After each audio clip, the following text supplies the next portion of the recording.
Welcome everyone to the High Plenary number 2. 10 years from the Paris Agreement, MDBs sui generis, Mutirão, Stocktaking, Reflecting, and Strategizing.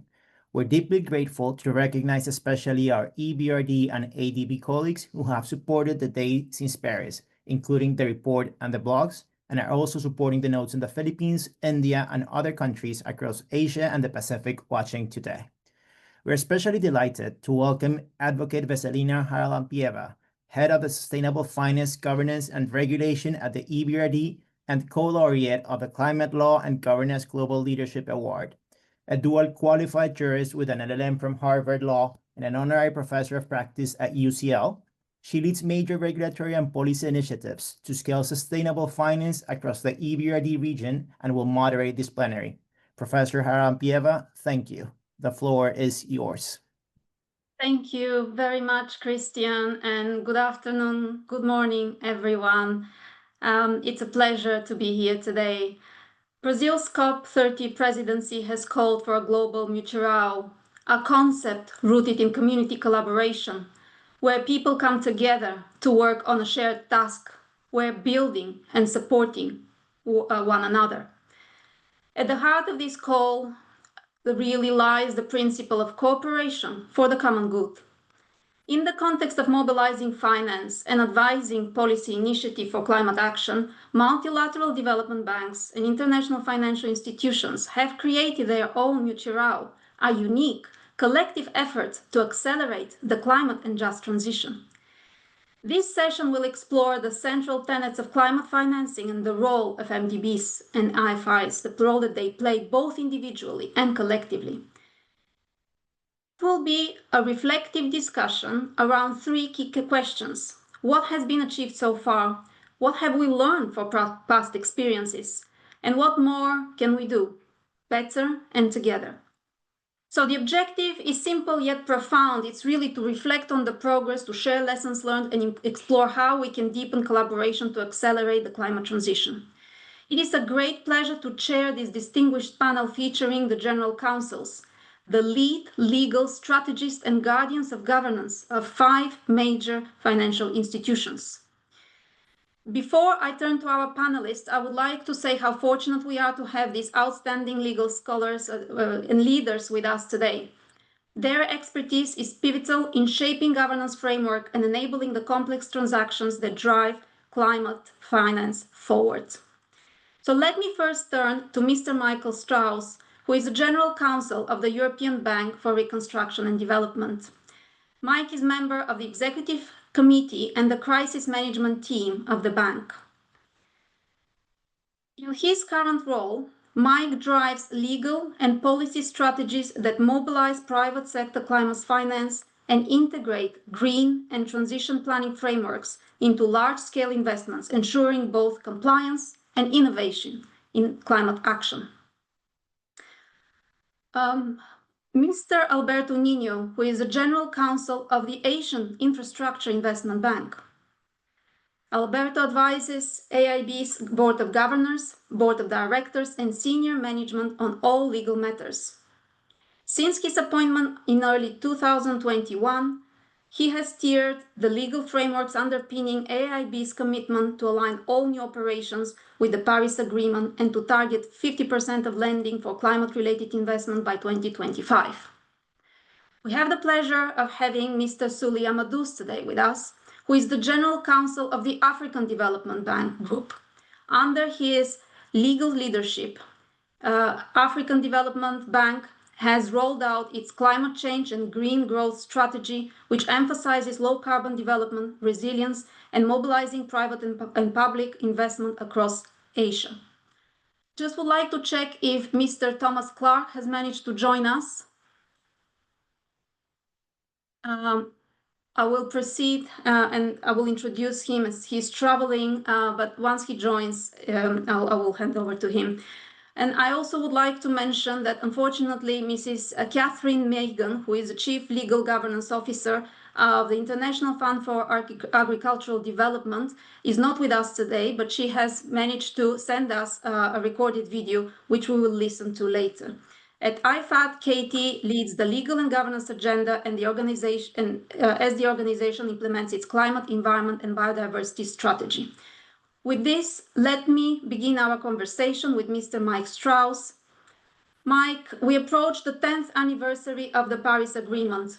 What do you consider the most significant achievements of the MDB community and the EBRD in particular in advancing climate finance and policy reform? And how these efforts contribute to the broader sustainability objectives? Thank you. The floor is yours. Thank you so much, Vessi, and thank you for organizing this panel for us. Ladies and gentlemen and fellow panelists, it's really a privilege to participate in this great panel alongside you, good distinguished friends and colleagues. In the spirit of the cooperation that defines today's session and also the COP30 theme, the sui generis Mutirão reminds us that tackling climate change is about solidarity and shared prosperity. Since 2015, the MDBs have transformed the landscape of climate finance by collectively delivering, and I'm going to slowly say this, a record $137 billion in climate finance since up to 2024. This represents about 10% a year of increase each year since 2015. On the policy front, we're also working increasingly as a community through the joint MDB Paris Alignment Framework and shared climate finance tracking methodologies. This allows us to ensure that our efforts are complementary and measurable against each other. For our part, EBRD has been and has remained a leader in climate finance. Since the 1st of January 2023, as many of you know, all of our operations have been fully aligned with the Paris Agreement. We've already surpassed our target of making at least 50% of our investments green by 2025, and we achieved our goal of doubling private sector climate finance mobilization. But beyond the targets, we embed sustainability at the core of every investment. The bank's environmental and social policy ensures that every investment integrates safeguards to maximize community benefits and minimize social risk. Last year, the EBRD delivered a record $16.6 billion in annual investments across 584 projects. This reached a 58% target of green investments, and it generated 16.6 million megawatts of renewable electricity and cut more than 10 million tons of carbon each year. Our commitment to the green transition was reinforced in May 2025 with the launch of the bank's new strategic and capital framework for 2026 to 2030. This sets a clear ambition to mobilize sustainable investment for climate resilience, decarbonization, and just transition objectives. That SCF recognizes that capital alone is not enough. Achieving a sustainable transition requires strong institutions, sound governance, inclusive policies, and shared responsibility across both public and private sectors. Through our operations, we demonstrate how climate ambition, finance, and development go hand in hand, reinforcing each other. Projects such as the Baltic Power offshore wind in Poland and the CISDL irrigation in Morocco not only deliver clean energy and resilient infrastructure, but also enhance rural livelihoods and strengthen industrial resilience, both essential to achieving the SDGs. This approach to climate and development naturally extends to a just transition.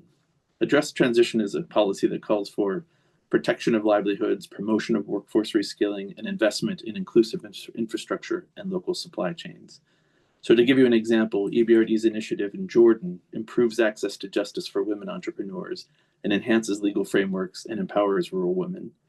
In this project, climate action, gender equality, and economic inclusion intersect to build a more resilient society. In 2024 alone, EBRD financed 1.7 billion euros worth of renewable energy projects, supporting more than 7,800 megawatts of new capacity across its regions. Recent projects include a gigawatt solar PV plant with 200 megawatts of battery storage in Egypt and pioneering actions for wind and solar in Central Asia, the Western Balkans, and Africa. These projects contribute to member countries' decarbonization goals and strengthen energy and security. They also create thousands and thousands of jobs.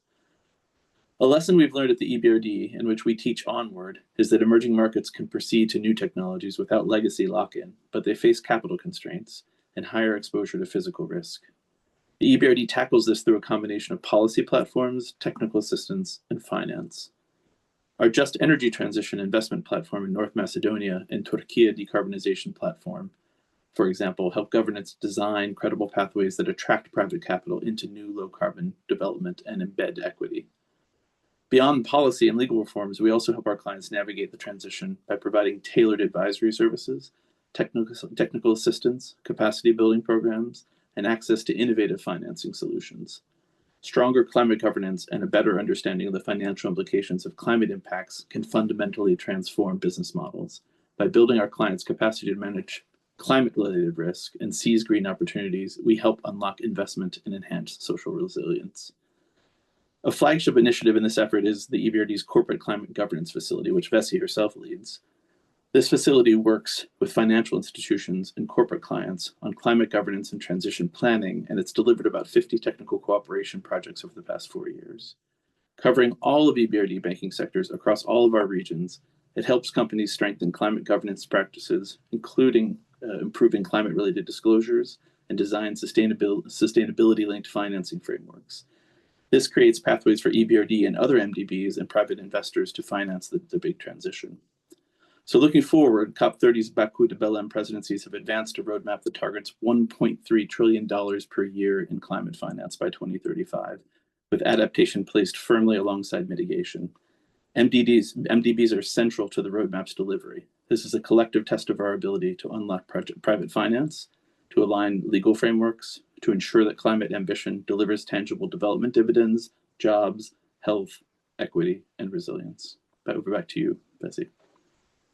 Thank you, Mike, for these inspirational remarks. I see that Mr. Thomas Clark has joined us. So let me introduce Tom, who is the General Counsel of the Asian Development Bank and who leads the legal architecture supporting the institution's ambition to become the climate bank for Asia and the Pacific.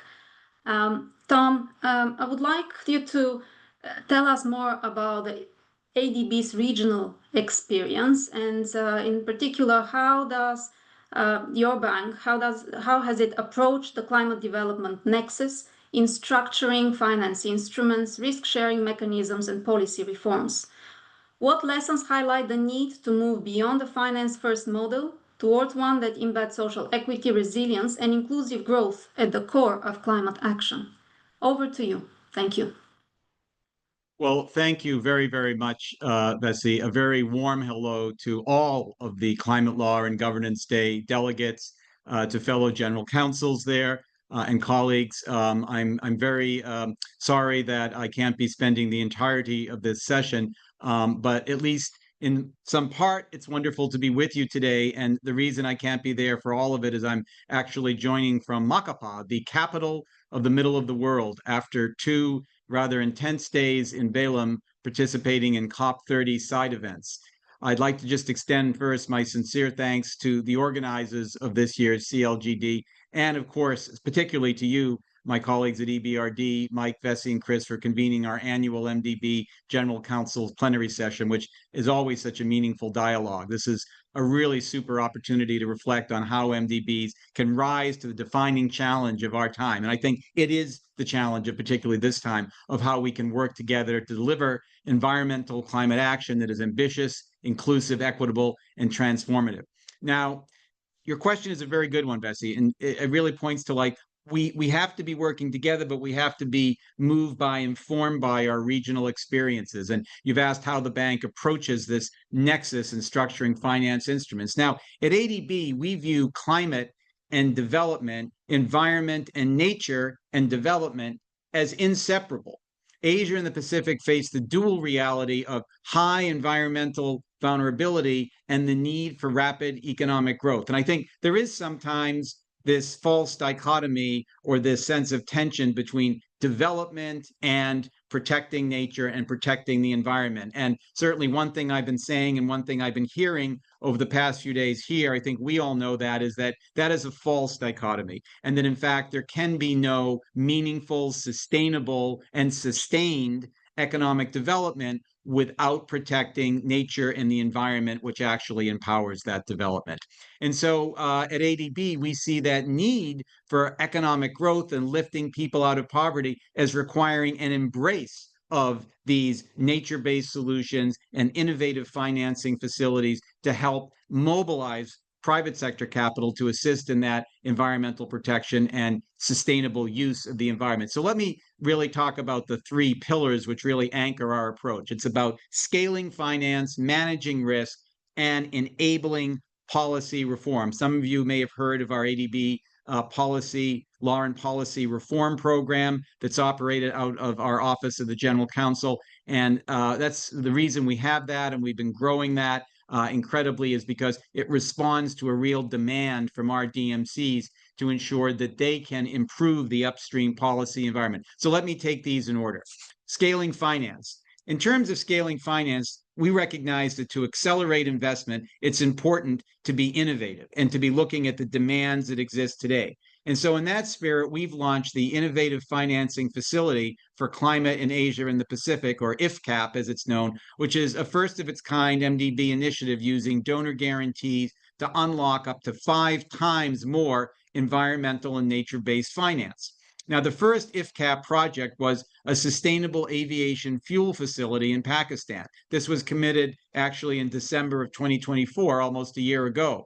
And this pioneering private sector project will use waste-based feedstocks such as used cooking oils and other food stocks and other byproducts to produce sustainable aviation fuel, cutting aviation emissions while also creating jobs and advancing clean technology. So again, you see that there's actually a synergy, not a tension, between creating jobs and actually doing the right thing for the environment. It marks a major step toward decarbonizing the aviation sector in the Asia Pacific, with more IFCAP projects in energy, transport, and agriculture already underway.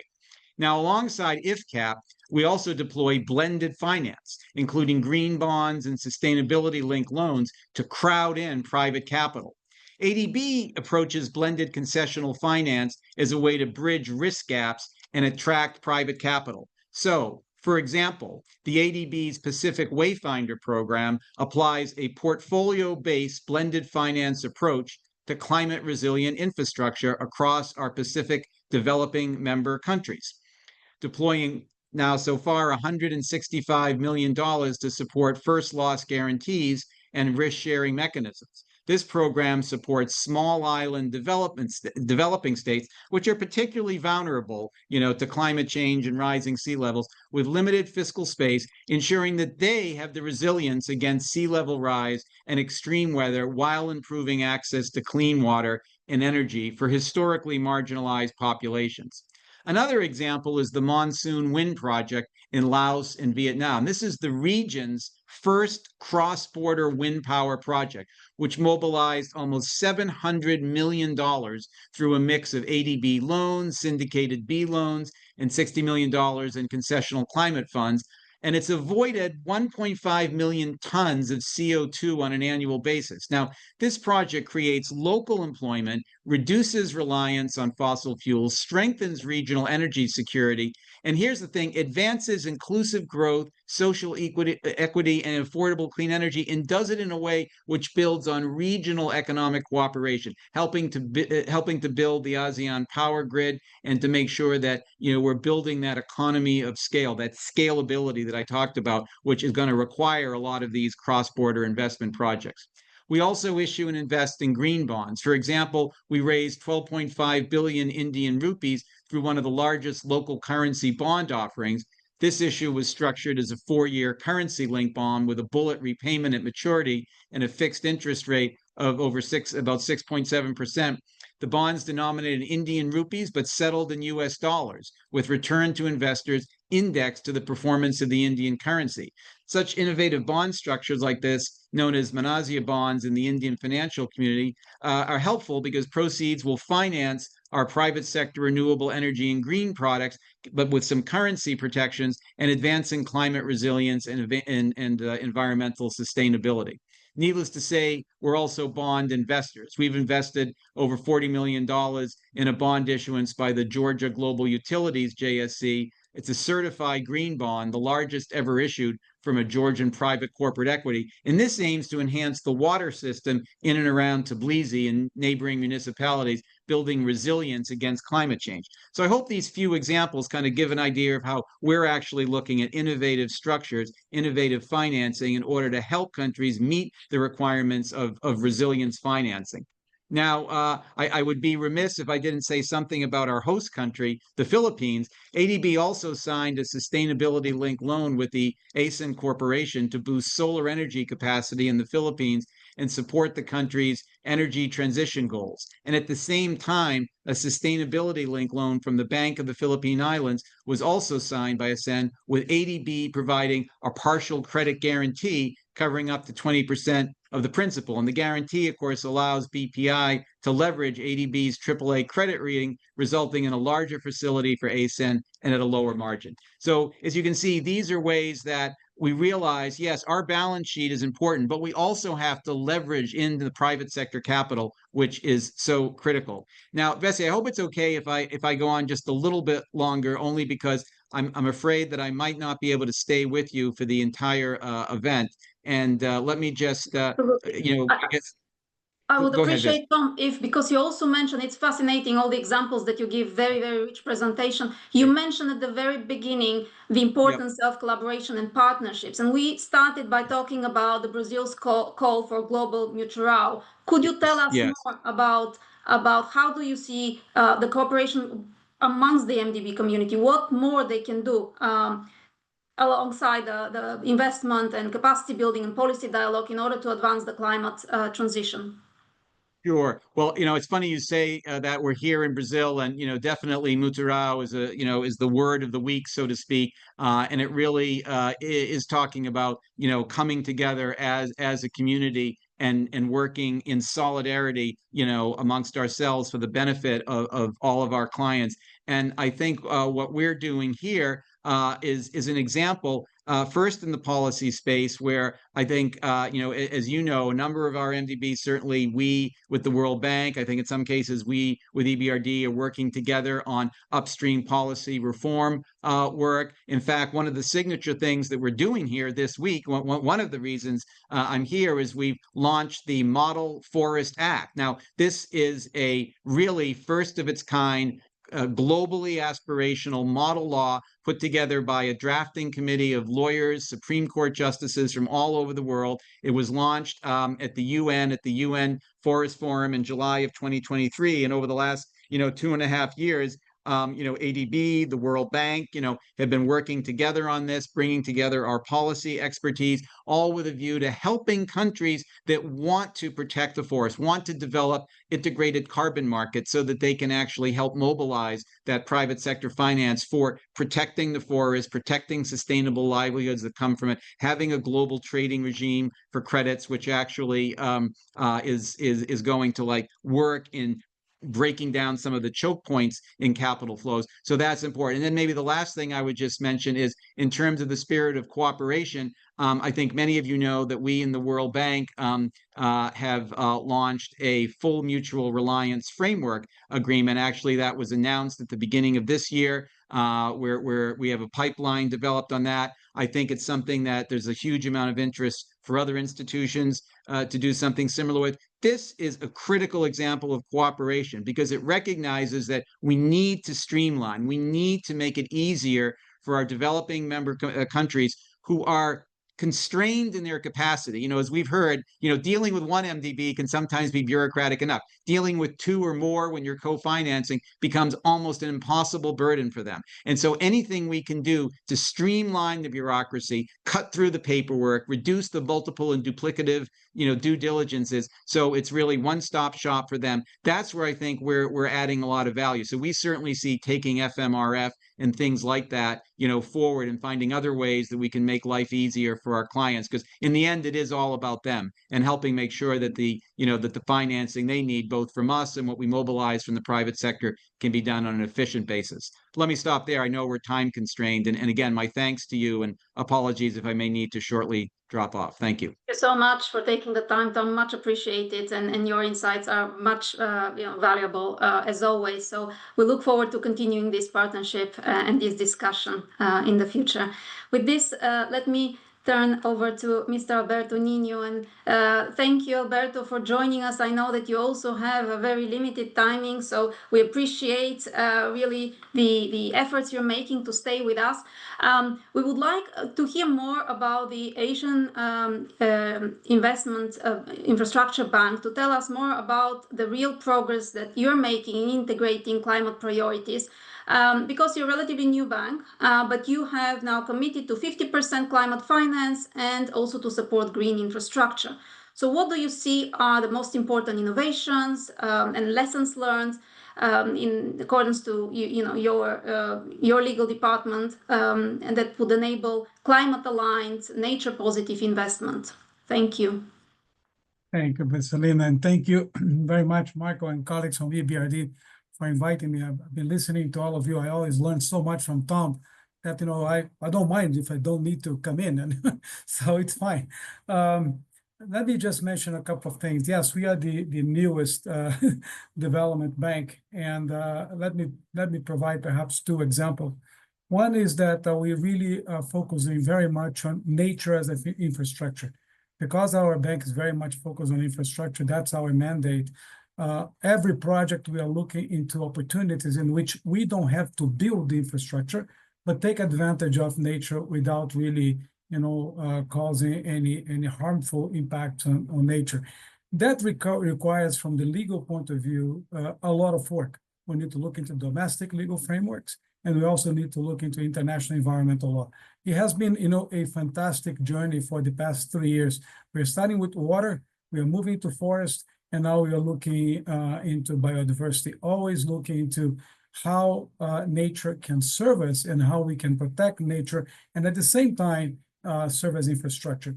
The second part, which is common to some of our colleagues from other MDBs, is policy lending. And we just approved a loan to Brazil, is our largest to Brazil, $1 billion, completely focused on climate change, how to prevent climate change, but at the same time with a very, very deep focus on carbon markets. Brazil has been doing a lot of progress on coming up with principles and regulations on carbon markets. And we have helped, Brazil through technical assistance to get there. And the third one, which I think is a big frontier for all of us, on how to address the issue of forest loss.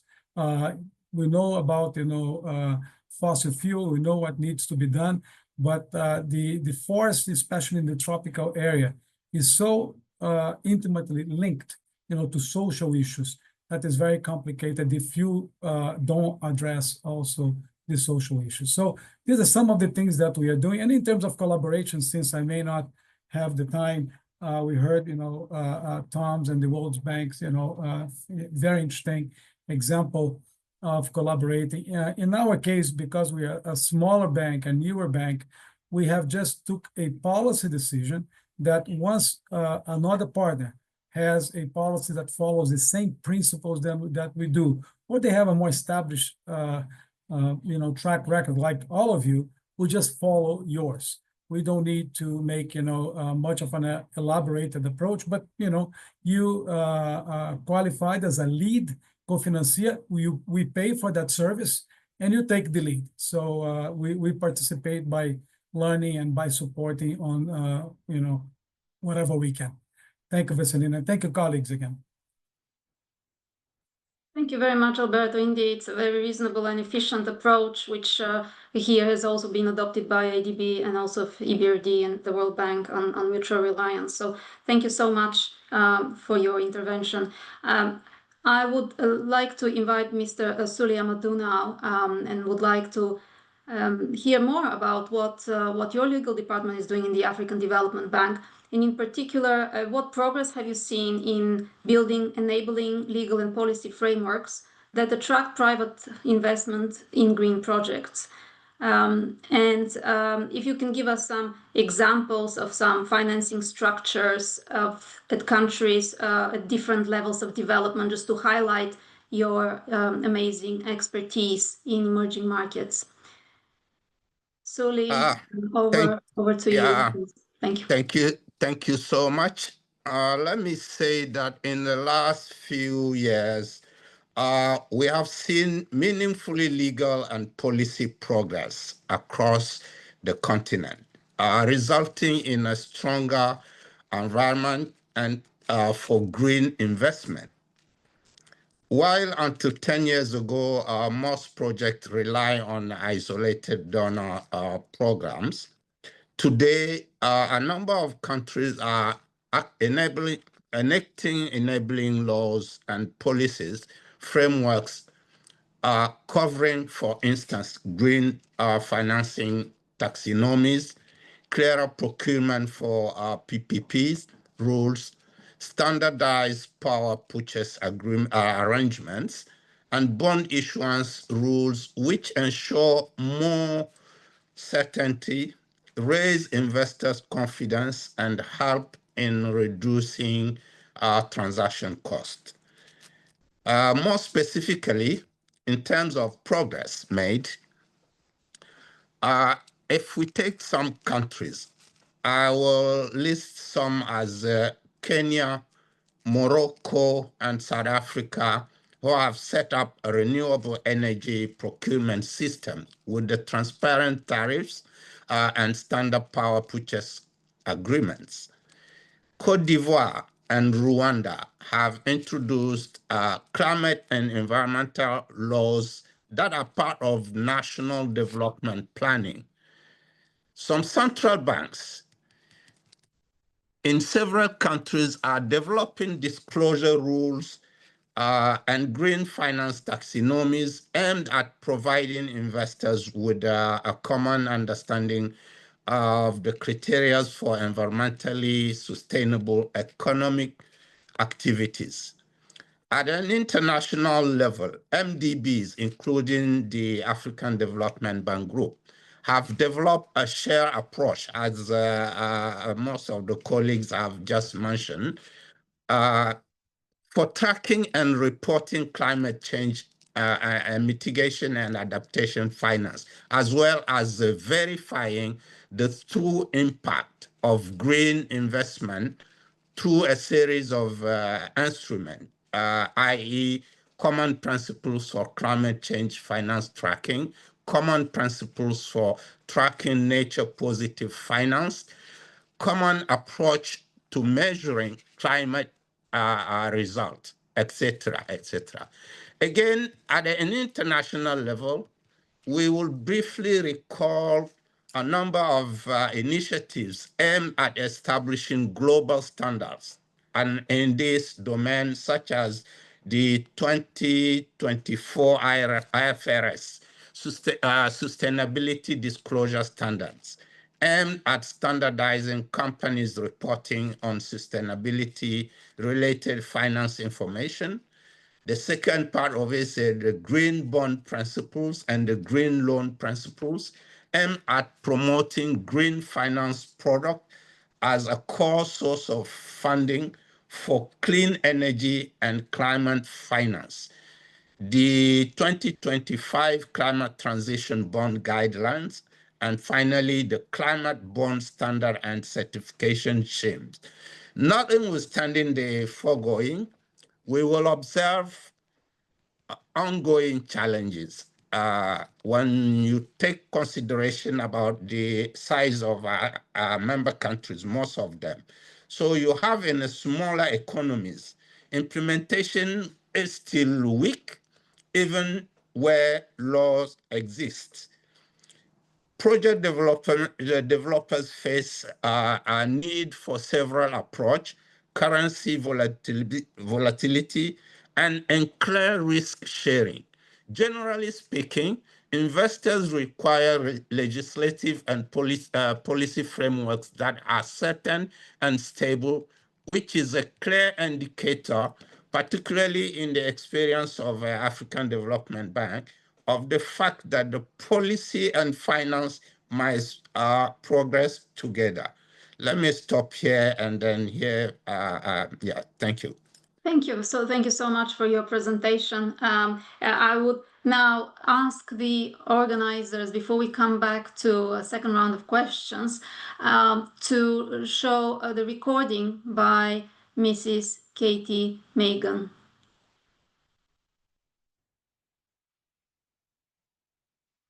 It works.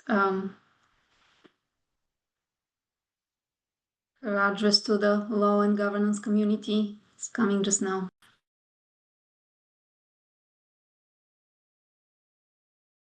National Fund for Agricultural Development, IFID. My thanks to the Climate Law and Governance Initiative, the EBRD team, and other partners for arranging these important meetings, and particularly for today's panel, reflecting on the Paris Agreement and the role of MDBs. This is a pivotal time. COP30 just opened in Belém earlier this week, and 2025 marks 10 years since the adoption of the Paris Agreement. But 10 years from Paris, few are talking about investing in adaptation, as I saw reading this Financial Times special report earlier this week. The title is Managing Climate Change, but it's not really talking about managing climate change at all, or particularly adaptation finance for those who are hurt the most by climate change to adapt to it. As we confront the climate emergency, I'd like to start with a few statistics. 30% of the global population live below the poverty line. Take a minute, look at the person on your left and on your right. One of the three of you lives below the poverty line. 80% of the extreme poor live in rural areas, and that's exactly where IFID invests. Yet more than half of these people work each day to feed their communities and to feed the world. And finally, a troubling statistic, 0.8%. That's the limited amount of global climate finance received by small farmers. And yet small farmers are on the front lines. These are the people who contributed the least to climate shocks and are the most affected by it. Yet IFID's experience shows that investing in their climate adaptation is good not only for them, but it's good for food systems and good for economies globally. In IFID's current project cycle, we're investing more than $1.28 billion in projects supporting these small-scale farmers in climate adaptation. And I'd like to highlight three quick initiatives at the levels of boosting climate finance, global legal policy, and a climate tool for smallholders themselves. On the first one, boosting adaptation finance to catalyze resources tackling this disturbing 0.8% figure. IFID created in our last replenishment a very novel climate window for loans and grants that directly supports small-scale farmers' climate adaptation. The idea actually originated in the legal department, which shepherded it through to success. Now, this innovative solution creates a one-stop shop, allowing IFID projects to be climate-proofed up front. Specifically, it de-risks projects, for example, designing them already with water catchments to retain water in floods for dry season farming, building embankments before any shock even hits. The second example I'd like to give is on the global legal policy level. Under the leadership of ADB, IFID, and other partners, we've been working on the Model Forest Act initiative. This brings together local communities, governments, private sector, and civil society to shape legal frameworks that protect our forests. The model law balances forest ecology and biodiversity while supporting indigenous peoples, who are often the forest shepherds, among others really relying on forests for their lives and their livelihoods. And my third example is of IFID's ongoing work with smallholder farmers to create an interactive online tool to estimate the greenhouse gas emissions from different livestock species and production systems. To date, it enabled 3 million farmers to themselves model and analyze costs and benefits of shifting to climate-smart production models while increasing their productivity and their incomes. I would like to end with a Native American proverb. We do not inherit the earth from our ancestors. We borrow it from our children. Together, I am convinced that we can champion climate justice and work towards a sustainable, inclusive future for the next generation. Thank you. Indeed, climate justice is a key theme as part of the just and nature-positive climate transition. And with this, I would like to turn back to Mr. Suli Amadou. If you could, Mr. Amadou, if you can tell us more about your experience at the African Development Bank to integrate the just transition and the social equity principles into your country platforms, sector strategies, because it is in your region, especially in the regions where we all work, emerging markets, where vulnerability and development needs are the greatest. So I look forward to hearing more about your experience on the ground. Thank you so much. Let me say that traditionally, MDBs have played a catalytic role by combining policy-based operations, technical assistance, and risk-sharing instruments that make green projects bankable. MDB should now accelerate their action by targeting and deploying the de-risking product, such as guarantees and risk arrangement, local currency, and long-tenor lending product, as well as project preparation facility, and at reducing barriers to entry for private investors. That said, it's necessary to recognize that the strategies, interventions, financing, and structures need to be tailored to specific national and local conditions and economic sectors. Otherwise said, there is no one-size-fits-all approach. In particular, financing models need to reflect the different levels of climate finance maturity of each country. More specifically, with regard to lower maturity countries, the focus should be on capacity building, policy reforms, and technical assistance, with the grant and concessional loans being the main financing options. Now, with regard to the intermediate maturity countries, the use of blunt financing, PPP frameworks, risk sharing, and guarantee facilities to mobilize private debt is appropriate. With regard to advanced maturity countries, such countries will definitely benefit more from innovative financial product, syndicated loans, private equities, and venture capital fund investment. In terms of our bank's response, I should indicate that the AFDB has led diverse strategies through its climate finance initiatives and flagship programs, which include through collaboration with the external climate funds, bank-led special initiatives, and bilateral and multi-donor funds hosted by the bank to enable African countries access resources to implement their different climate commitment and attract private investment in green projects.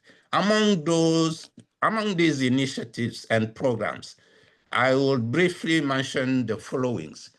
We've recently established a climate action window, which is a concessional window we launched in 2022. Mr. I'm really sorry to come in. I know that the organizers are very, very strict with the timekeeping. So if you don't mind, just to give a concluding remark here. All right, okay. What I'll say is many initiatives has been led by the bank, assisting the countries which are the much needed assistance in that sector. So the bank has been very close to its member countries, helping them in that direction. Let me stop here then. Thank you so much. Thank you so much for your remarks. Very, very invaluable contribution. If I may turn to Mr. Mike Strauss for his concluding remarks, and maybe now bringing it back to the European Bank for Reconstruction and Development, which has positioned itself at the forefront of the green transition. Mike, how is the legal department translating the bank's Paris alignment? And also we've heard about the International Sustainability Standards commitment into concrete institutional processes and client engagement strategies. You have 4 minutes and the concluding remarks are yours. Thank you. I will do my best, Vesib, and thank you for asking that specific question. You're part of that department, so you're proof of a lot of what we're doing right up front. But as you know, MDBs are not really just financiers of the transition, they're also the active drivers of it. So as institutions, we have to lead by example. We do this by embedding climate considerations into our governance, into our risk management, and our transparency frameworks. At the EBRD, this transition is really not an add-on, it's really woven into our DNA. So when it comes to the role of legal departments, I feel that everyone on this panel will agree, and you can always disagree with me, but there won't be time, that there are catalysts.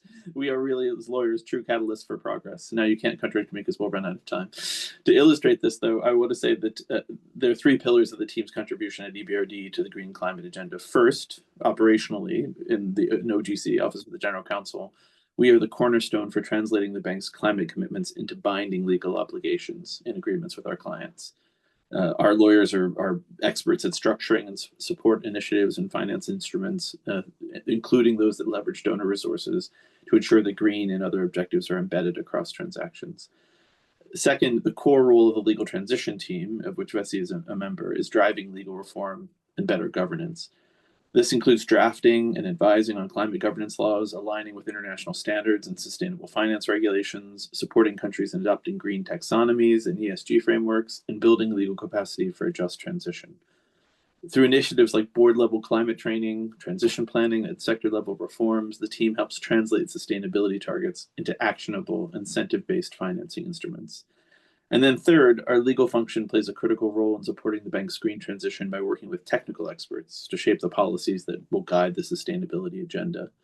They're deeply involved in development bank-wide policies associated with the green transition, as you've already heard from Tom and others, Sule as well. In particular, our expert lawyers are contributed to the EBRD's green economy transition strategy and the environmental and social policy. What these do, just to be clear for those who may not be familiar with the MDBs, they embed sustainability into the internal decision-making structure of the institution and into its institutional culture, such that effectively everybody who works at the institution understands that that's part of what we have to do as an institution.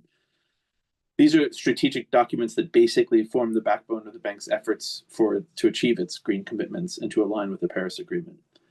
But we also talk internally. We walk the talk. Our expert lawyers act as guardians of the ecosystem of accountability, as we like to call it, ensuring that the bank's internal governance mirrors its external commitments. We all know that finance alone can't deliver systemic change in our regions. We have experience across 40 different economies, and this has taught us three key lessons. First, there's no one-size-fits-all pathway to decarbonization. Second, the legal and policy reform that we do is indispensable, and through our country platforms, we're combining investment with regulatory reform, capacity building, policy dialogue, and this unlocks large-scale, long-term climate transitions. And third, the transition will only succeed if it's just, inclusive, and institutionally embedded, as I was saying before. The most enduring transitions start with strong governance, where the boards and management integrate climate considerations into decision-making and risk management. So going back to the beginning of this session, in the true spirit of the Mutirão, the MDB community has to continue to build together, not just financing the transition, but embedding it legally and institutionally into the way our economies grow. COP30's Baku to Belém roadmap set an ambitious course for us all to scale private finance, to harmonize legal frameworks, and translate climate ambition into real development outcomes. And our challenge, but also our opportunity, I think, is to ensure that governance and legal frameworks convert ambition into investable, equitable outcomes. And let me leave it there. Thanks, Mike. So I would like to thank all the panelists for their very rich and invaluable contributions today. I think that there's so much information in a very skillful way packed to the audience. So thank you so much for making the time and the effort to join us today. And I would like to thank the organizers, Professor Marie-Claire Cordonnier-Seger, Professor Gehring and their team for arranging yet another fantastic Climate Law and Governance Day. And we from EBRD, as well as our sister organizations, ADB and the Asian Infrastructure Investment Bank, the African Development Bank, of course, the IFC and others, we support and we look forward to continuous participation. So just to conclude, 10 years on from the Paris Agreement, we have seen today how these collective efforts of the multilateral development banks have brought us and how much remains still to be done. But as Mike mentioned, the MDB community's strength lies in its shared purpose and accountability. and we have to continue to align finance policy governance. We heard from Tom, we heard from Sule as well, and Alberto about mutual reliance. So this is very much also in the spirit of the Brazil's Mutirão. We can turn ambition into action and ensure the next decade delivers measurable and inclusive transformation in the emerging markets. So thank you very much. And with this, I'll hand over to the organizers.